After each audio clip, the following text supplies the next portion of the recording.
Hey, how's it going? Today I'm talking about what to do when your running feels worse than it did months ago. This is Running to the Castle, a podcast for injury prone Run Disney runners on a journey to running magical miles. Join me, Dr. Allie, as I share the secrets I've gathered as a runner, doctor of physical therapy, and coach. You'll learn the exact ways I get my clients to the castle strong without feeling broken or held together with KT tape as they cross the finish line. So I will get into this in just a second. I am currently wearing my Springtime Surprise shirt from 2023 in preparation for Springtime Surprise race weekend. At the time of recording this, it's still a couple of weeks away, but let's get in the mood. I also just booked is, I keep saying that phrase, but I guess registered is the better phrase. I just registered for a 10K in September 27th, that I'm going to use for a future proof of time. Now, if you are new here, welcome. I recommend when you're looking to do a proof of time race, meaning you're looking to do a race that you will use the finishing time as a proof of time for your Run Disney races. When you're doing that, I do recommend that you choose the shortest race distance that will qualify for the race that you're planning to do. So I typically do half marathon, so I'm going to do a 10K race to use that for a half marathon. I also could use a 10 miler, a half marathon, or a full marathon. However, being on the slower side, I've actually never done a proof of time race before. I've never felt like I needed to. My pace is comfortable for me. Would I like to get a little faster? Sure. Yeah, I'm not looking for crazy, crazy numbers. Basically, for my 10K, I am looking to just squeak by and get the slowest, fastest appropriate time, right? And off the top of my head, I don't remember what that is for a half marathon. But if you're doing like a full marathon to get a proof of time, I recommend doing the shortest distance. So that would be a 10 miler. Now, some runners will say, don't do that because then you have to do it like a calculation and it's not like a direct one-to-one. Sure, but go and do the calculation. It's typically based off the Macmillan calculation. You can go and Google that and find out how fast you need to run on the 10K, the 10 mile or half marathon for the race distance that you're doing. The reason I recommend doing it this way is because then it's less stressful on your body and you could have more time to work on it. So right now at the time of recording this is the beginning of April.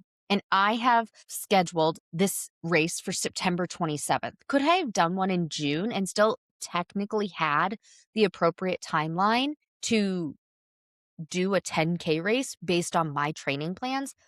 Absolutely. I absolutely could have. But why not give myself that extra time? So now, since I'm doing the Springtime Surprise Challenge, I'm training up to 10 miles. So now I'm recycling miles afterward. What do I mean by recycling miles? I mean that I've already trained up to being able to do a 10-mile distance. My race distance in September is going to be 6.2 miles. I'm already beyond that.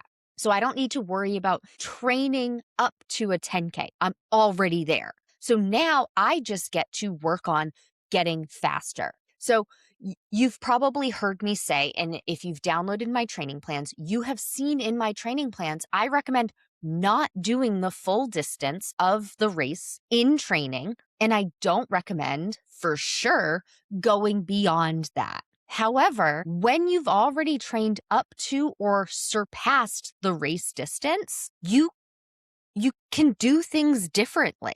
Like when I'm talking about just going to race distance, well, that's for somebody new to this, somebody who hasn't done these miles pain-free yet, somebody who hadn't been training and who is actively training for this. So that probably sounded confusing. Let me back up. When I'm doing this 10K, training, so I've already mapped it out. The official 10K training is going to start somewhere in August. I think it's like August 3rd.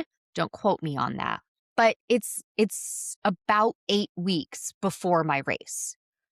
So between April 19th, which is the day of Springtime Surprise 10 miler, I will do 2 weeks of rest and recovery. And then, so that brings me to, let's just call it May 1st, just for conversation's sake. Then I have 8 weeks before official training starts, and I can do paced training, paced long runs. I can go beyond race distance, do them fast, and then tone it down for the 8 weeks leading up to the race. So between May 1st and let's call it August 1st, because remember, I don't remember the exact dates.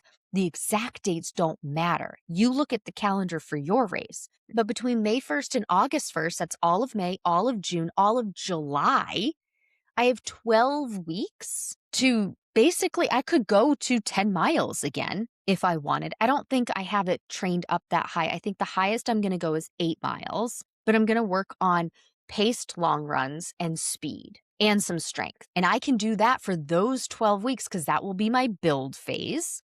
But I don't need to I don't need to do new miles. I'm just recycling miles, right? Because I'm not getting out of shape from what I just trained for the 10 miler.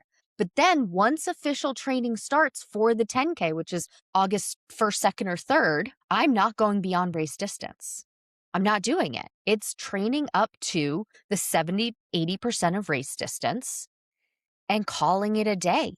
But I can go beyond it, or I can do faster long runs. I call them paced long runs when it's that way for clarity's sake. So I'm using different terms because they are different workouts. Remember, purposeful running, the purpose in those 3 months is get faster. And then in training, the purpose is be trained for that 10K, but don't be exhausted. I've had some runners tell me or ask me, well, why don't you just keep going? If you're doing that for 3 months and you're training faster and you're doing these long runs faster, paced long runs, why not just keep going? Because by the time I get to race weekend for this 10K, if I've been doing that for 4 or 5 months, I'm going to be exhausted. And that leads me into this week's podcast episode. I don't want to be exhausted because when I'm exhausted, I'm going to start going slower. So I saw on Facebook just recently because somebody was asking about it for Springtime Surprise, and I'm going to read it here. It's from one of the runDisney groups, and it says, my training is going backwards. I'm running slower and with less stamina than I was 4 months ago. And they're specifically asking like what's going to happen if I give it my all and I bonk at mile 7 of the race. I don't want that to happen for my proof of time. I know I'm ready for the 10 miler and everything. And so I'm not talking about that for me now. But this conversation of I'm getting slower and my stamina is worse is something I see every day. Every day, somebody is saying that on the internet or to me directly. What do I do? And we don't want that to happen. So here we go with what to do. So first of all, go check to see medically, am I stable? Because there are medical reasons that your stamina and your running pace could be getting worse. The top ones that I'm thinking of are iron and ferritin, specifically in women, but it can affect all humans. You typically see it with female runners. Go see your healthcare provider and get a wellness check. Make sure everything is going well medically, that you are not deficient in a vitamin, a mineral, iron. Check your platelet count, check your red blood cell count, white blood cell count. Are you ill? Do you have a fever? Right? Go get a wellness check. That's the first step, because if something is going wonky, if something is not right, first go check health, because it could be as simple as you need iron, you need your ferritin numbers to be better, right? I can't do that for you. And any amount of training and running and hydrating and fueling, like on course fueling, not going to help. you need to go get checked out and see what you can do. Could you take a supplement? Could you eat something to help with whatever is missing? I don't know. Talk to your healthcare provider about that. I don't give guidance on that. You need to talk to your healthcare provider about that. But let's say you did go check your healthcare provider and they said everything looks great. All your numbers are normal. Keep going. Okay. Now, of course, caveat, there are some people who the doctor says everything looks normal. If you still think it's a health related thing, go get a second opinion because you never know what they actually checked. Did they check everything that they could have? Sometimes people leave things off because they are thinking horses, not zebras, right? Like they're thinking the most common things that could go wrong. So but I don't want to get into that. You know your body best. I do not know your body best. So you go get all of the opinions you need. But let's say everything actually is physically okay. Medically, you are good. Now what? The most common reasons I see runners start slowing down, stamina being worse, are they are either pushing themselves too hard or they are not fueling themselves appropriately. Okay. So I'm going to address this not fueling appropriately first, because that's not going to be the full part of this episode. So I'll talk about the pushing yourself too hard first. So fueling. Your body needs fuel to go. If there's no gas in the tank, there is no go. If Allie doesn't have caffeine and carbs, she is not feeling good on a run. Her run is slow. Her stamina feels worse. Her heart rate is through the roof. Okay? I'm talking about me in the third person. It will happen to you as well. So you need to make sure that you are fueling with carbs. If you don't know what a carb is, carbohydrates, work with a coach or Google what are examples of carbohydrates. Carbohydrates are sugars. They are either simple carbs or complex carbs based on how they metabolize in your body. Simple carbs are things like sugars, sweets, some breads, some pastas. Complex carbs are things that take longer to break down. It's literally based on the chemical makeup of the food item, and it takes longer to break down. Most people think of those as starchy things like a baked potato, um, vegetables, fruits, some grains, some pastas. Okay. You need to be fueling with carbohydrates in order to have any oomph in your self, any giddy up in your go. So you need to be fueling adequately. Now, one thing that will affect how you are fueling that is relatively recent in the media, and it's not new, but it has become more readily accessible. So we're seeing it in more and more people. GLP-1s. Those will significantly reduce how much you can take in, how much you can eat, how often you eat, and just overall how you're feeling. GLP-1s make you lose a lot of weight fast, and that can be a great thing. It doesn't always balance out with your running and stamina goals. I've actually had two family members that I know of who are on GLP-1s or have been on GLP-1s, and they lost a significant amount of weight in the appropriate timing. In addition to fat loss, they also lost muscle mass. So they also didn't have much oomph in them because their body is not designating what is getting lost. It's not fat only, but they also had significantly less appetite. So they weren't eating as much, which is part of the goal. But that doesn't work very well when you have a goal for running. You need to have the endurance to go. And part of getting that endurance is with what you're eating, right? And so if you can't eat because you don't have much of a temperature, if you don't have much of an appetite, you're not going to be eating much and you just aren't going to have the energy to do anything. Okay, so you do need to take those things into consideration.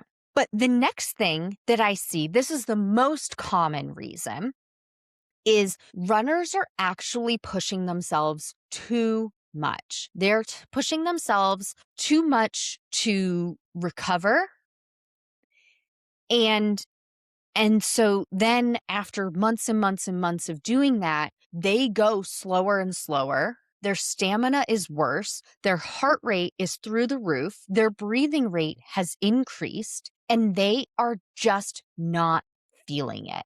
They're exhausted all of the time, especially when they work out, and they are noticing that they are getting slower. And they're like, what the heck? Like, I am doing all of the things, I'm doing all of the workouts, and I feel like I'm doing a lot. And then I look at my paces and my pace just keeps getting worse, but I feel like I should be hitting faster numbers.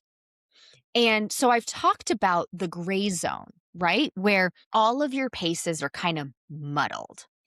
And when you push so hard, you feel like you are doing a hard pace. You feel like you're in the green, right? And let me back up a second in case anybody hasn't heard of my gray zone. So think of your paces on a spectrum. Pink is easy peasy lemon squeezy. Green is hard, hard, hard. And if you don't know, pink and green, when they're mixed together, they make gray. So we want very distinct paces for our runs. We are running with purpose. Our long runs are slow and pink. Our speed workouts are short and green and fast. So we are pushing hard, going green. Green means go, right? And keeping things hard and fast on the short workouts. That's the purpose. And on our long runs, we are keeping it easy and pink. When our pink easy runs start getting faster than our easy pace, and I'm not talking like you've actually pace tested and your actual easy pace is faster. It's not what I'm talking about. I'm talking about you've tested your easy pace. For conversation's sake, let's say your easy pace is 16 minutes per mile. Okay. But every time you go on a long run, you're doing 15 minutes per mile. Okay. Let's say your hard pace is 11 minutes per mile. And on your short, hard workouts, those are actually more like 12 minutes per mile. So now on your easy long run, you're going a minute per mile faster, which sounds great. Run Disney even recommends, in order to cross the finish line, they recommend training at a 15-minute per mile pace. That sounds great in theory. And many runners will be like, oh, this is great. I'm running 15-minute per mile paces. This is going to be no problem when race day comes along. And I'm also doing these faster workouts at 12 minutes per mile. That's 3 whole minutes per mile faster. That's incredible. But what you see is your easy pace, where your easy pace is actually 16 minutes per mile, but on your long run, you're doing 15. So it's a whole minute per mile faster than your easy pace. So it's not quite pink anymore. It's getting more into the gray. And then your short speed workout pace, well, that's 12 minutes per mile, which is fast, right? Compared to your 15, like 3 minutes per mile faster. Killer. Great. So much faster. But your actual tested pace is 11 minutes per mile, a whole minute faster than that. But on your fast speed workouts, you're only hitting 12. So that's in the gray, not in the green yet. So see, you're going faster during those short speed workouts, but not fast enough to actually get faster, because in order to get faster, you have to reach and sustain that hard pace or reach and surpass that hard pace, right? You have to reach that 11-minute per mile pace and keep it for the workout, or you need to reach and go past it and start getting into 10 minutes and 50 seconds, 10 minutes and 45 seconds, 10 minutes and 30 seconds, and so on and so forth, so that you surpass and get faster than that 11-minute per mile hard pace.